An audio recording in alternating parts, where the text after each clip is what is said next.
Yeah, so today I'm having the honor and privilege to have do an interview with my dear friend Andrea, who is based in Perth. Hi, Andrea. And so I met Andrea when living in Perth, and she is a mining engineer originally from Mexico. She's 1/8 German, so basically a fellow part German like me. And Andrea has lived in Mexico, in France, in Germany, in Switzerland, and now in Australia, right? Yes. Awesome. And so she is a fellow travel lover and has traveled all over the world. And so for her last trip, she went to Costa Rica, for example, which she might tell us a little bit about later, where she went and trekked through the jungle to meet a tapir, kind of a weird animal. And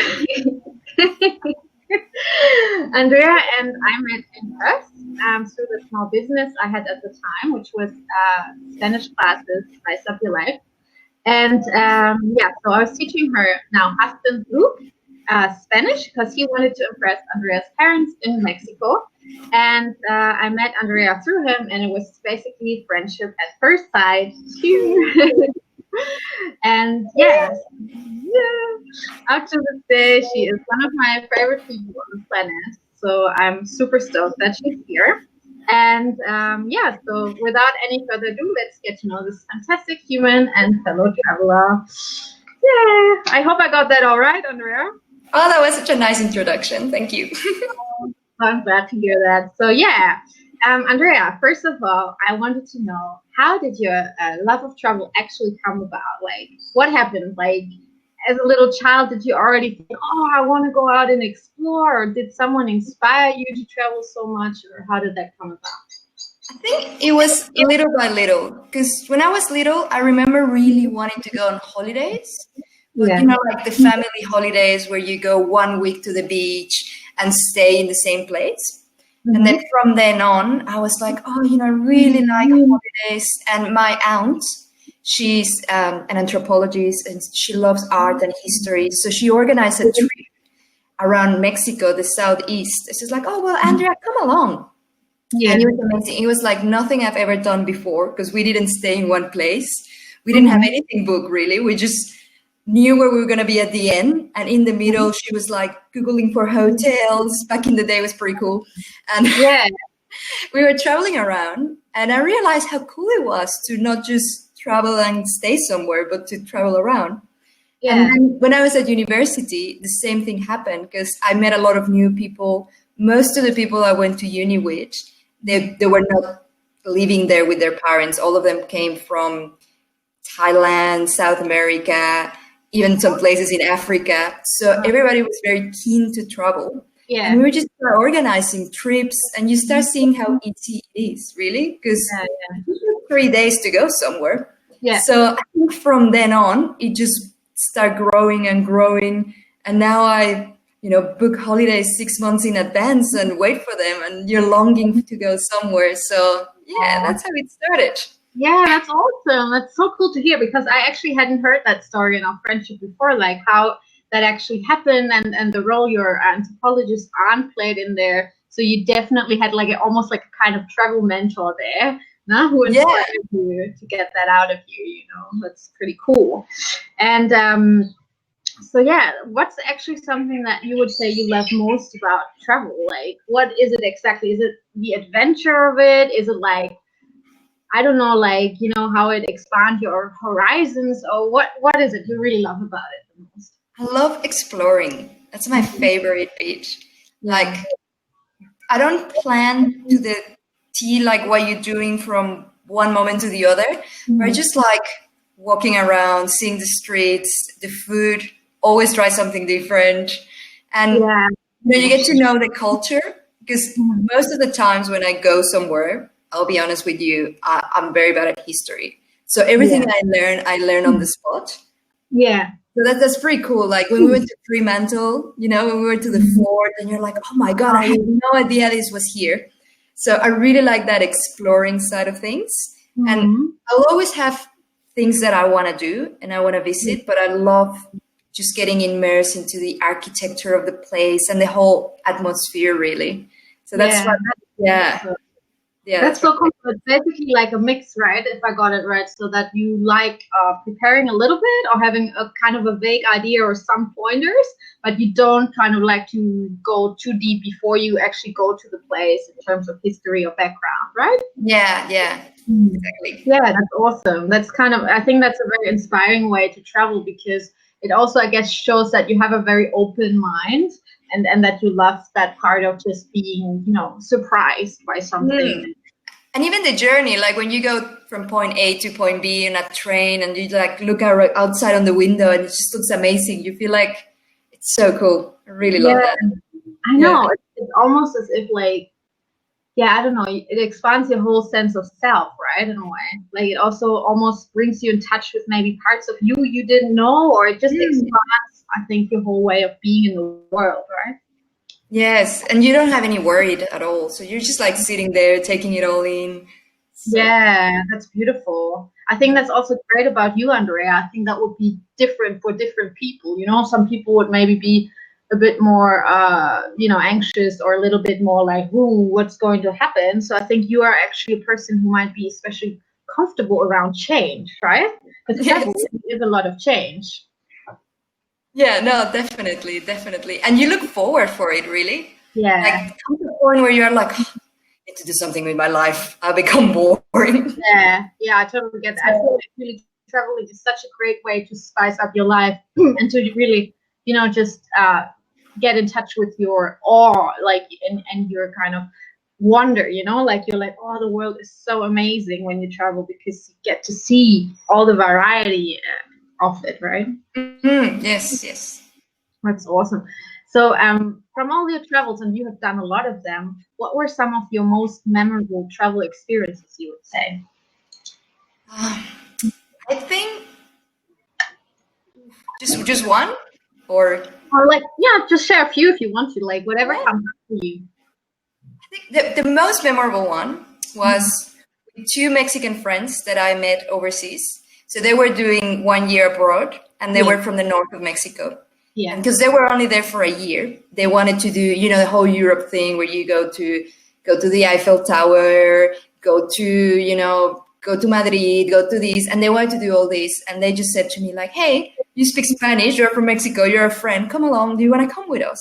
ah, And I was like, okay, like I was gonna be there for longer than them, so I hadn't really planned that trip that I knew that I wanted to do. yeah. And we didn't backpack as such because we actually had luggage on Mhm. wheels Oh, wow. and we Ryanair. Yeah, yeah. Oh my God, right now, yeah. It says European low cost airline for those of you who are not from Europe. Yeah.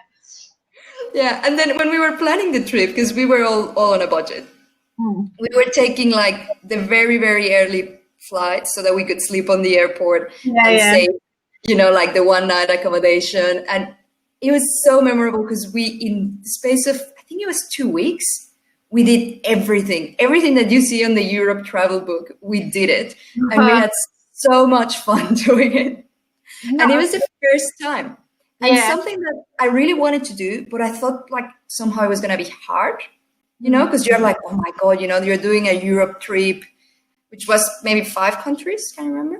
Yeah, We went to the UK, we went to Spain, we went to Italy, we went to France, obviously Germany. So you think that's a lot. And it was yeah. just, like for them, it was like, no, let's just go. And Oh, then, that's.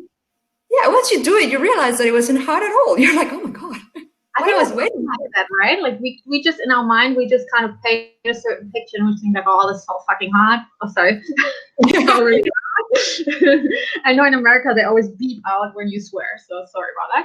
Anyway, so yeah, I think you often kind of think in your mind, oh, it's gonna be so hard and I don't know how to do it. But just once you get over that, and throw yourself in it, it's often like actually quite easy or it's much less hard than you anticipated, right? Hmm. Yeah, definitely. And So, it so you was so were good. Hmm? sorry, honey. So you were actually during that you were already based in Europe when that happened with Yes, your yes. study? Yeah. So because you went to study for a year in Germany or for some years, right? Did your whole career there, something like that?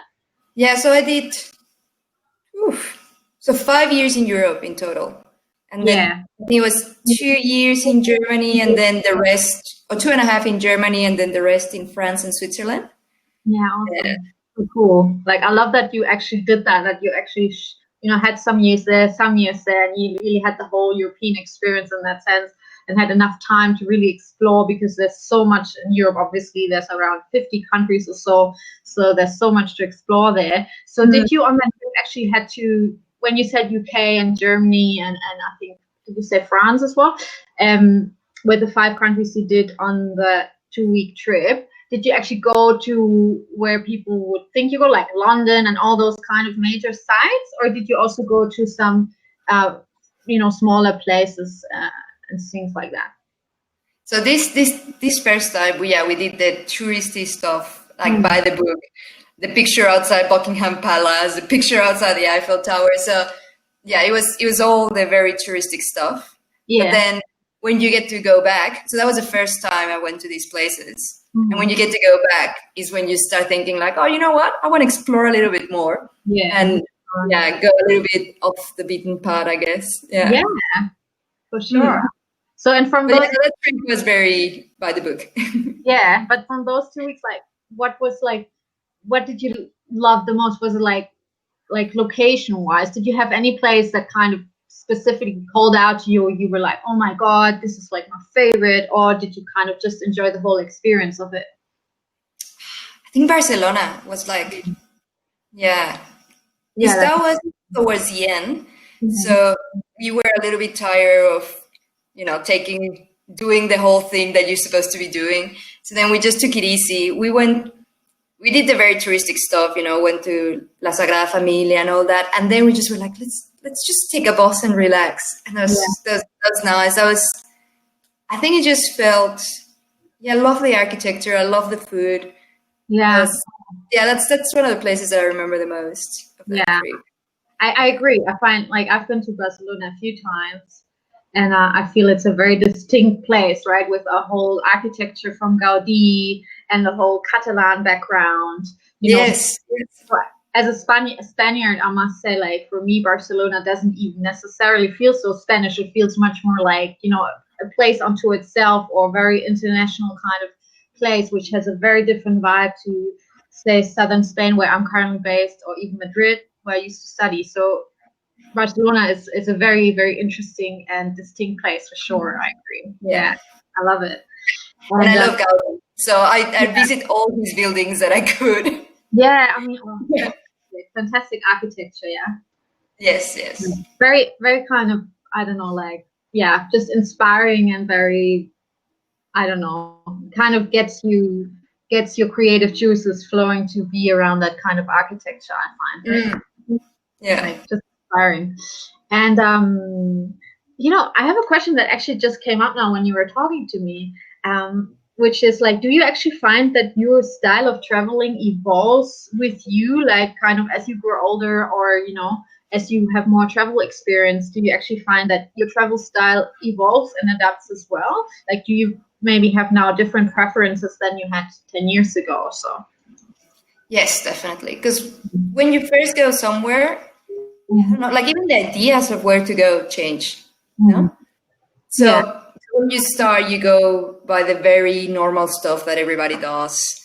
And when you're lining up heaps of, like, it's very touristy, and you go even if you go with a group tour. Like, I remember, for example, in Mexico, if you go to the very famous pyramids, you go to a car park there, and there's like big buses everywhere, like hundreds of people walking, and you have to wait in line, and there's like, like the typical tour guy with an umbrella, and then next to a tour guy, and that's like step one, and then once you start traveling more, you're like, I really don't want to do that, and you start going more for the less known options.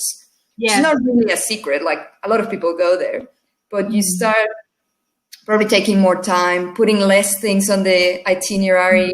You don't do 5 countries in 2 weeks. You just do the one. And also, like, the places that you want to go, because now I feel like I want to explore more Asia and cultures that are completely different, Whereas before I was more comfortable going somewhere where I know like, oh, they speak Spanish, I'll be fine, or they speak English. And now I'm like, I want to go somewhere where I don't understand anything. Yeah, I think that's a great way to challenge yourself as well, right? Yeah. So now I definitely go for things that I would never think I would like to travel to. Mm-hmm. Like, for example? Like Japan. You know how I love Japan since I've known you. Yeah. I've never thought I would like Japan. Like I was just like, fascinating. Yeah. And now I love it. Kind of get it out. So because I remember that your brother has such a love for Japan. And so did that maybe come through him as well, that you kind of got curious? I think so. But because the first time I went to Japan, it was just because I wanted to learn, like I wanted to see if I could learn a different language that was not, Latin based or similar to English. So it may have, that idea at the back of your mind, like, oh, I want something different. And then my brother loves Japan and Japan. Oh, okay, yeah, maybe I'll try that. Yeah. But I agree. I think that's I think because also it's so different, right? I mean, to Mexican culture, to European cultures, it's just such a different world onto itself. Japan, right? It's pretty, from a European perspective, some things are pretty out there, no? Like some things I've seen, like, with, I don't know, the manga things. I don't know. It's just so different, right?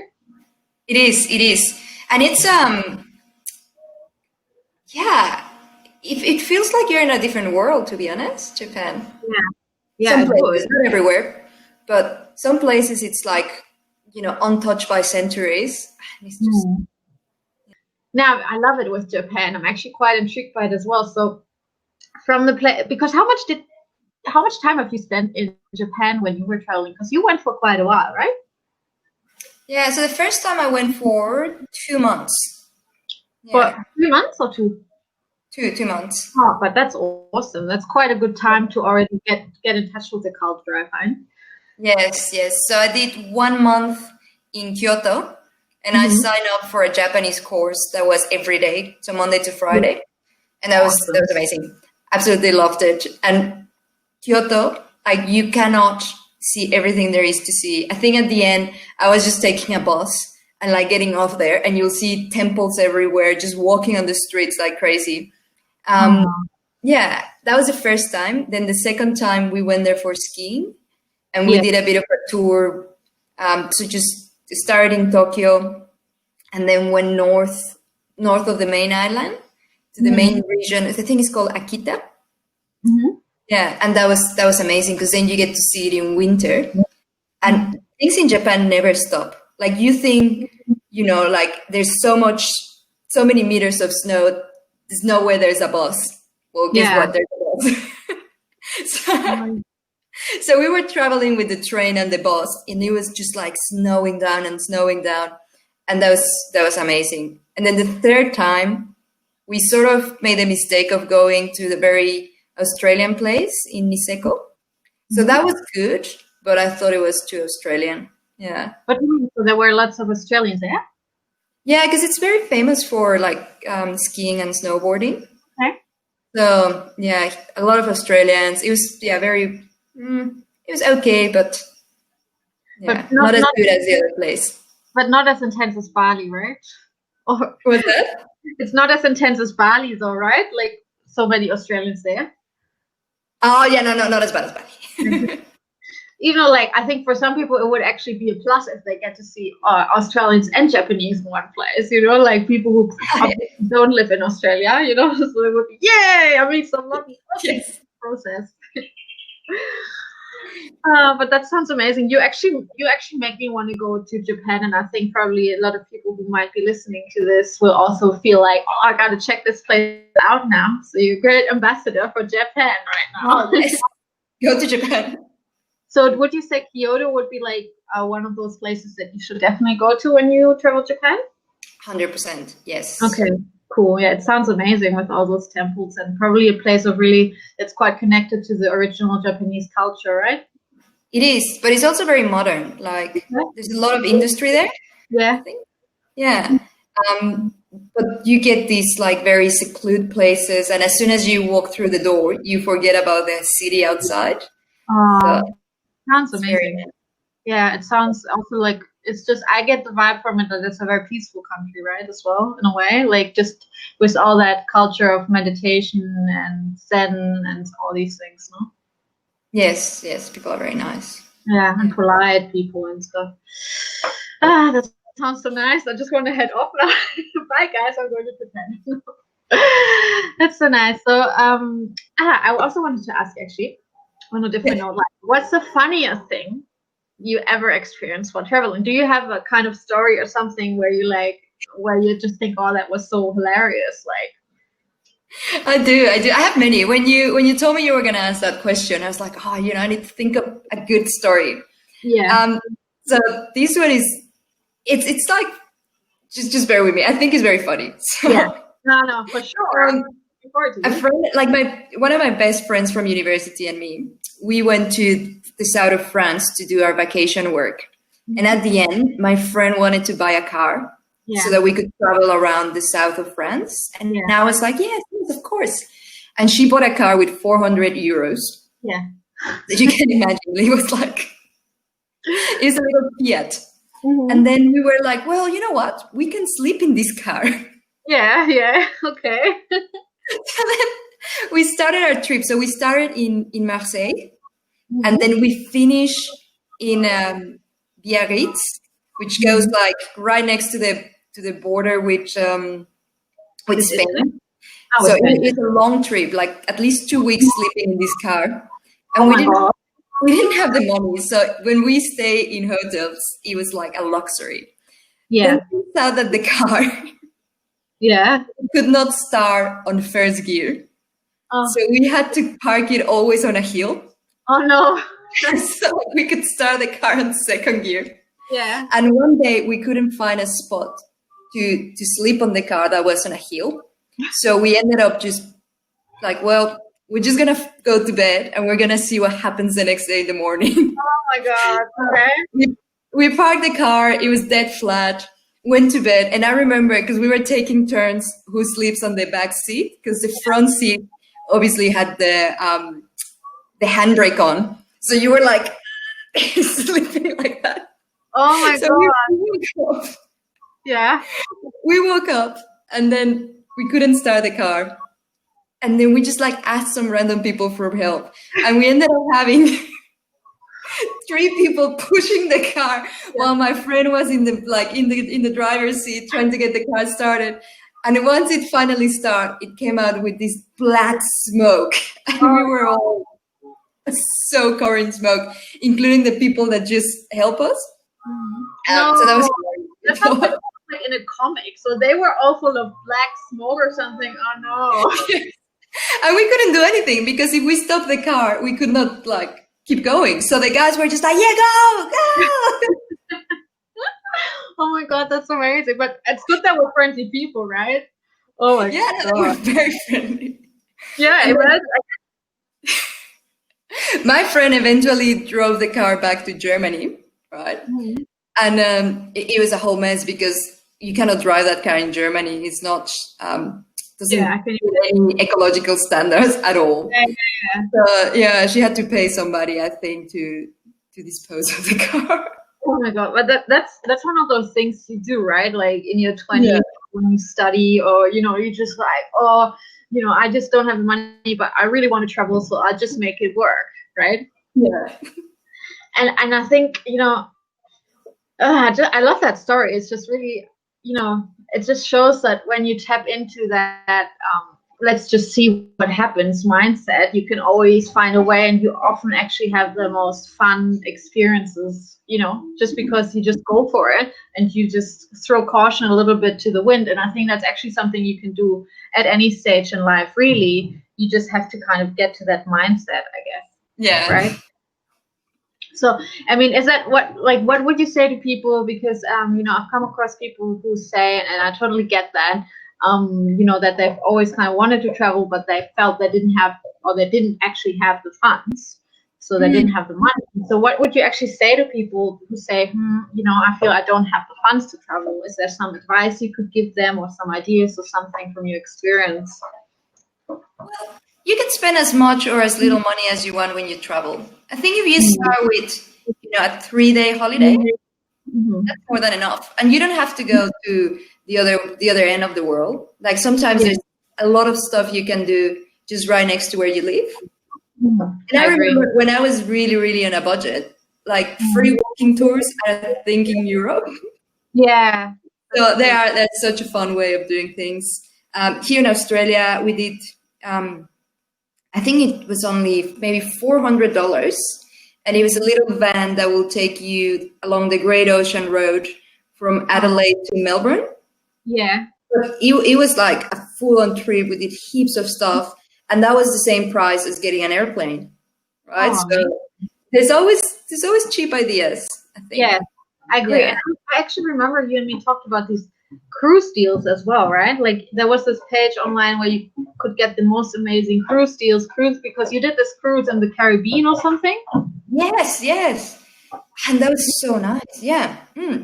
So I think they also had really good deals. So it's really, I think once you really actually set your mind to it and say, I want to find a solution for it.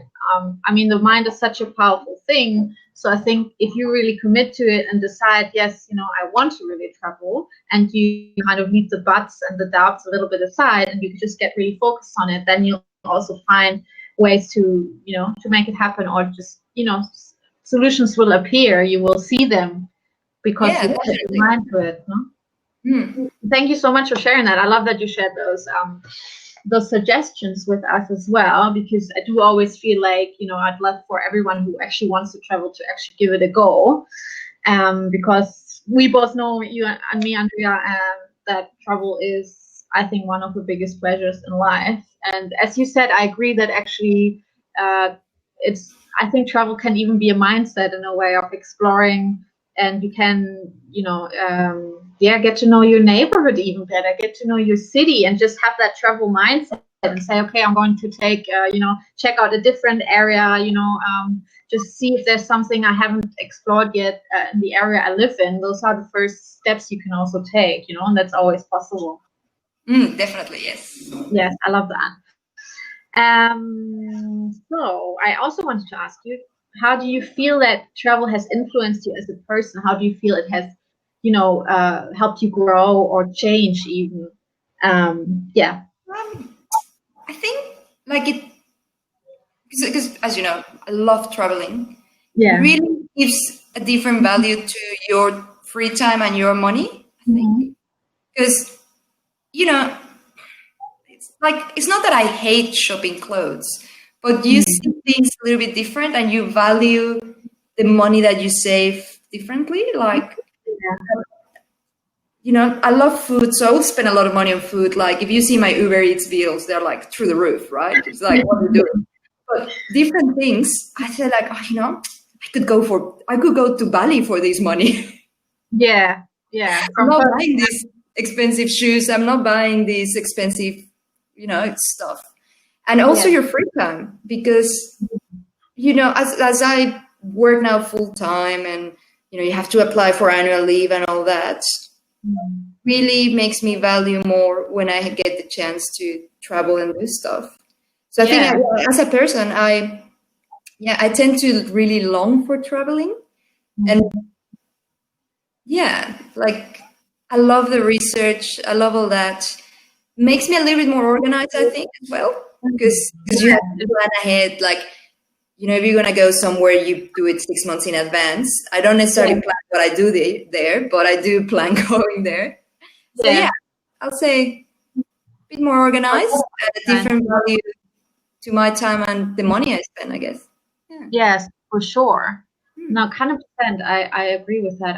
I agree it makes you more organized as well. I mean, like, I love, for example, organizing trips, like, just managing and on pre-planning a bit of stuff, and just, and I agree, like, I think time is our most valuable asset, no, or like resource, and it's really important to use it mindfully, and to really kind of get clear on, what is it you love the most, and what is it that gives you the most joy and lights you up, and then actually, really consciously choose to spend your time on that. Like you were just saying, if you prefer travel to shopping, for example, then it's a wise choice to act accordingly, and to just even become conscious of what is it you value the most, and then focus on that. I think that's a great path to have a fulfilled and joyful life for the most part, or for the parts we can control anyway, right? Yes. Yes, I love that. So, you've traveled to. Do you actually know to how many countries you've traveled to? Must have been so many already.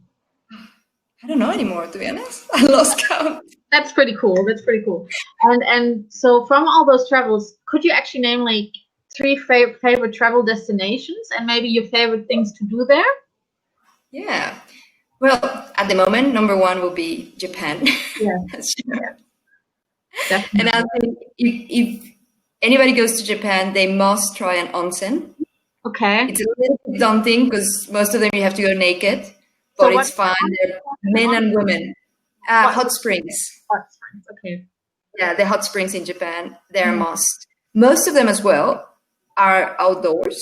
So it's a whole experience. Like you think, oh, it's just a warm bath, but the scenery is amazing.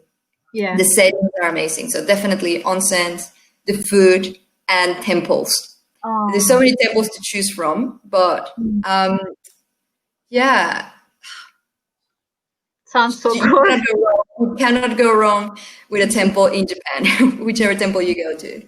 And another place, maybe before you continue on, because you said you have such a love for food, and I love that as well. So, and I guess many people love, great food. So, what's your favorite dish in Japan like? Yeah, I love udon. That's like a noodle soup, but it's like very thick noodles. Oh, yeah. I love udon. Yeah. Awesome. Yeah, and soba, that's a different type of noodles. They have a lot of noodles with like a soy sauce. It's so nice. Soba noodles, so nice. Yeah. Sounds delicious. My mouth is actually starting to water, I think, now that you tell us that. Yeah. Oh my God, it sounds amazing. Mm-hmm. Yeah. The next one, which is somewhere I really want to go back again, is Turkey. Have you been to Turkey? Yeah, I've been to, just Istanbul, but that was really pretty special. Yeah, I think it's just because it's also so different to anything else. Yeah. The food was amazing. Like everywhere I go will be the food. Yeah. The mosque, is that mosque? Mosque? How do you say that in English? Mosque, I think mosque. Right? Yeah. They were just absolutely like breathtaking. And we went to Cappadocia. Mm-hmm. And that's like, I've never seen anywhere else in the world that looks like that. Is that where you always get the images with all the hot air balloons in the Turkish landscape, kind of? Yes, that's the place. Yeah, and we slept on a cave, which is like a house carved inside the mountains. And we had a guy that drove us around. So we didn't do the hot balloon thing. We did it by, little cars because it was cheaper. Yeah. And it's breathtaking. Like, you feel like you're on another planet.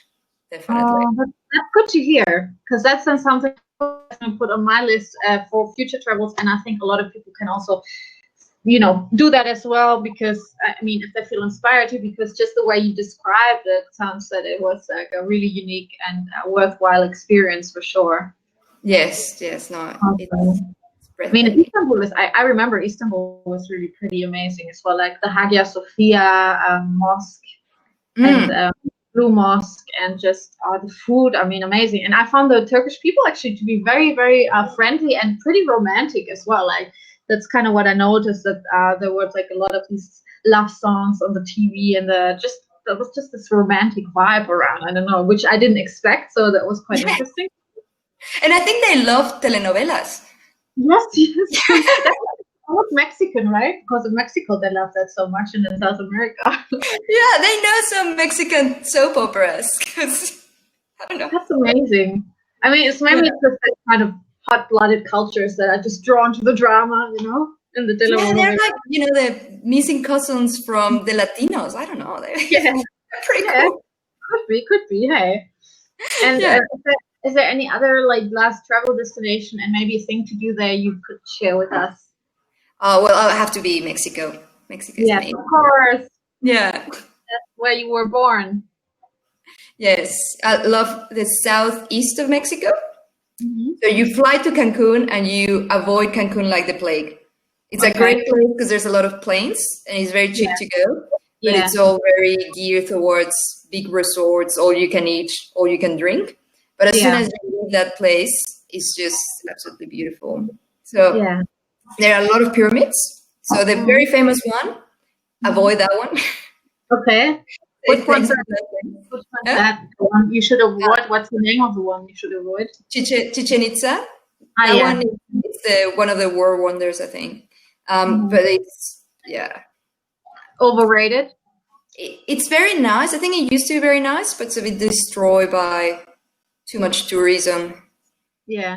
You actually cannot see much nowadays. Like you can only walk around. You cannot climb it, obviously, or anything like that. Mhm. Okay. But there's so many pyramids. There's one called Palenque. That Hmm. one is so nice. And there's a place in Mexico called Oaxaca, which Yeah. is one of the food mini capitals of Mexico. So definitely Oaxaca for food. Oh my Yeah. God, that sounds like a dream, to be honest. And I mean the colors, no, Mexico. So I mean, I've not been there yet, but definitely on my list as well. So I mean, the colors, right? It's a very colorful place, very soulful people, and Yes, right? it is. It is. Yeah, and just I mean, I also heard great things about San Cristobal de las Casas, which is another Yes. So town. that is very close to Oaxaca. There's actually is it in Oaxaca? I think it's in Oaxaca. Yeah. Or hmm. Okay, Yeah, and cool. it's very famous for Europeans. Oh, really? Yeah, yeah. It's a very charming town, and it's very easy to do day trips around there. So a lot Hmm. of people stay in San Cristobal as like a little base, and then Hmm. travel around different sites for the whole holiday. Yeah. Oh, okay. Sounds perfect. So, and so Tulum is too touristy as well, or what would you say? Tulum in Oh, the it is. It is super nice. Very, very, very nice. It's borderline touristy, but it's. I would definitely go to Tulum again Okay. because it's right next in front of the ocean, Yeah. and it's very well preserved. And the style, because the pyramids, like there's a lot of history, different types of architecture, different types of tribes, if you want to call them, and these ones are like perfectly square. So Mm. there's something about them that's like perfection. Yes. Tulum is very nice. Yeah. So Tulum, Oaxaca, San Cristobal de las Casas. So Yeah. those would be like maybe the your favorite spots, yeah? Yes, definitely. Okay. Oh, sounds great. I love it. I love that there's already kind of a map of top places to go in Mexico now to use. I love that. Okay, I think so one more thing for people who might be watching that actually feel, because we already covered a little bit what to do, how to approach it if you don't have the funds. But another question would be, what would you suggest to people who feel they lack the confidence? Like people who maybe are a little bit more anxious about travel, or like a little bit more shy, reserved. What could you maybe say or give as a tip, as a suggestion to them, if you have any? Just go for it. Just go for it. Yeah, I You think know, it's really, yeah. like if you feel like you are a bit introvert, there's also Mhm. traveling for introverts. Like you don't have to go all out. You don't have to be traveling with a big party. You can do whatever you want, really. There's no rules as of how to Yeah. travel. You Yes. you can make it as intense, full of adrenaline, or as relaxed. Just if you go somewhere and read a book, I still will say that's traveling. Yeah. Because you don't travel the same way I travel. Like you're not walking 15 hours a day Yeah.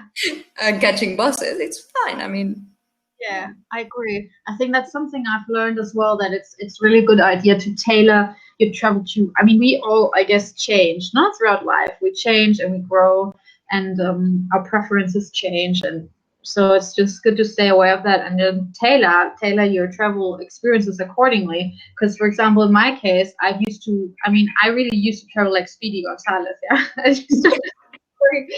I used to just like have these frantic travel experiences, where I just took, like, I mean, in my early 20s, I just took a bus, with Rainbow Tours, this kind of crappy, but this kind of really low budget European tour guide thing, and you just take a bus to Prague or to Amsterdam overnight, you don't sleep, then you run 15 hours through the city, then you drive back, to Hamburg.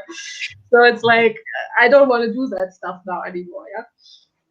So it's just good to just keep track of how you're changing and adapt it, and exactly what you say, just to also know or be aware that there are no rules, and you can do it however you want to. And even if the majority of people, choose to travel in a certain way or choose to do things in a certain way, you can do it completely differently. And I mean, nowadays there's such a variety of possible, ways to travel, and so ways to really make it work for you and your personality and your preferences, right? Definitely. Well, I recently learned people fly, I can't remember whereabouts, but the whole point is that then they jump on a bicycle and they cycle for a whole month. And I don't call, like, I would never do that. Yeah. Wow. Yeah. And that's the thing, like people love that, and people get together to do that, and organize these big travel groups. So there is travel for everybody, I guess. Exactly, to each their own, and there's no right or wrong, as long as you just make it work for yourself, and who cares what other people think about it? It's really what lights you up, and just kind of own up to who you are and what you prefer, and just go for it, as you said. And maybe I think it would be a lovely way to finish our beautiful interview with you sharing maybe that experience of your latest trip to Costa Rica, and that tapir experience, because I found it pretty hilarious, really. And then I think that's a nice way to maybe end our talk for today.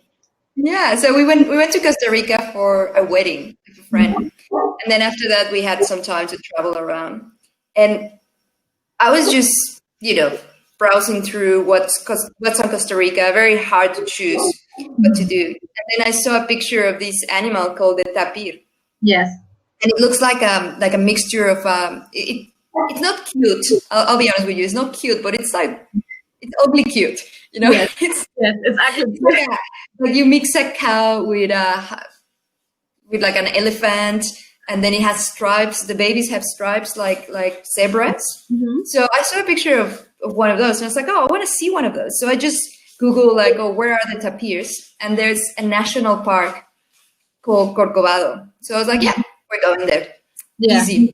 So I book it all, organize it, and it turns out that we ended up having somebody drive us for hours.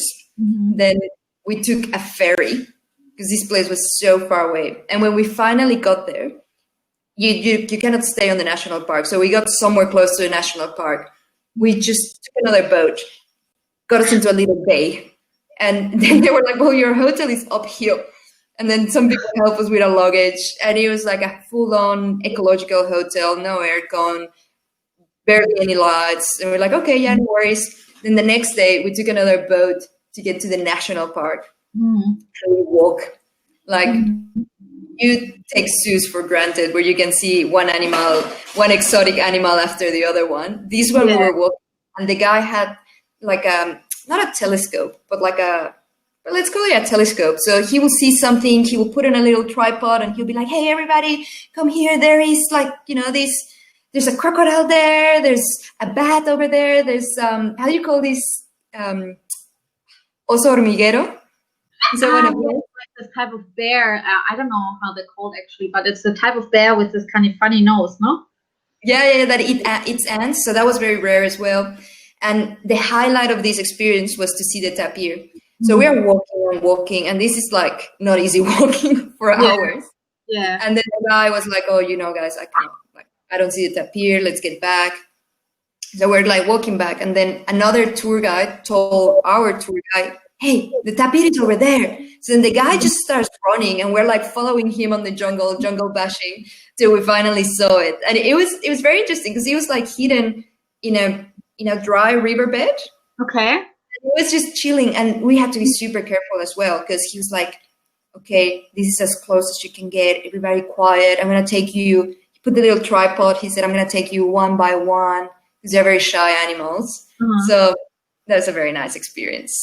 Sounds amazing. So it sounds really like a real travel adventure for sure. Yeah, and I think like if I were to go to a zoo and see a tapir, I wouldn't think much, without the whole. Yeah, definitely the build without the build-up, eh? Yeah, like I'll be like, yeah, whatever. Yeah. I think that's actually really cool that you have that experience of actually almost earning, the pleasure to meet that animal in a way. Yes, definitely. Yes. Yeah. So cool. I mean, Costa Rica is super famous for its out of the world, amazing animal life, huh? Yeah, it was amazing. I felt like, they really take care of the environment and they're very proud of it.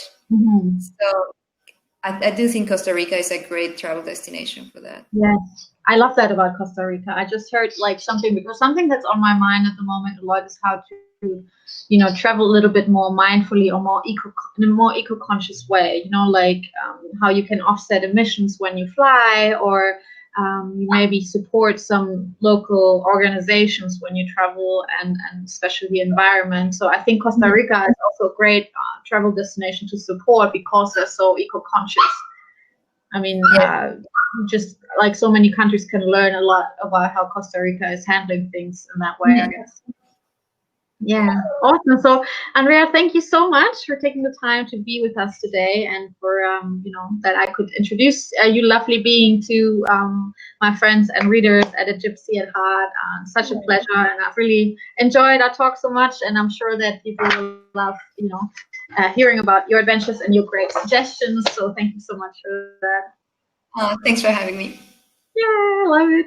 So, so guys, I wanted to tell you that if you enjoyed this or have any further questions and comments, you can just leave them on the comment section. And you can also, if you are actually interested in having a little interview with me, then just get in touch with me through interviews.agypsyatheart.com, and then we can explore if we could do an interview on your experiences as well. So thanks, guys, for listening, and I'll see or write you soon. Bye.